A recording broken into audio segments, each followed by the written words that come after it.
রানীতলা থানার সিভিক ভলেন্টিয়ারের মর্মান্তিক মৃত্যু। সহকর্মীদের চোখে জল, শেষ স্যালুটে ভেসে উঠল আবেগের জোয়ার। মুর্শিদাবাদ পুলিশ জেলার রানীতলা থানায় নেমে এসেছে গভীর শোকের ছায়া। থানার সিভিক ভলেন্টিয়ার আব্দুর রহিমের মর্মান্তিক মৃত্যুতে শ্রদ্ধা সহকর্মী থেকে শুরু করে সাধারণ মানুষ সকলেই। পরিবার সূত্রে জানা গেছে, দীর্ঘদিন ধরেই অসুস্থতায় ভুগছিলেন তিনি। গত কয়েকদিন ধরে শারীরিক অবস্থার অবনতি হলে ভর্তি করা হয় বহরমপুর মেডিকেল কলেজ ও হাসপাতালে। প্রায় 2 দিন ধরে চলতে থাকে চিকিৎসা, কিন্তু সোমবার সকালে শেষ নিঃশ্বাস ত্যাগ করেন এই কর্তব্যনিষ্ঠ সিভিক ভলেন্টিয়ার।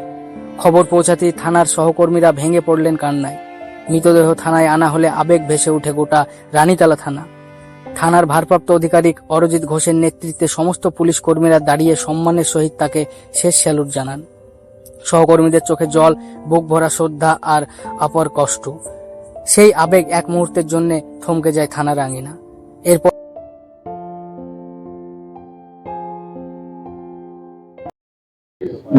লিভারের ডাইজেস্টিক নালীতে ইনফেকশন হয়েছে। ইনফেকশনে ব্লিডিং, অনেক পরিমাণ ব্লিডিং হয়েছে। ব্লিডিং এর ফলে রক্তে ইনফেকশন হয় এবং রক্তের পিএইচ চেঞ্জ হয়ে যায়, অ্যাসিডিক হয়ে যায়। এভাবে দাদা মারা যায়। তিনি থানায় সিভিক ভলেন্টিয়ার ছিলেন। না, আগে বুঝতে পারা যায়নি।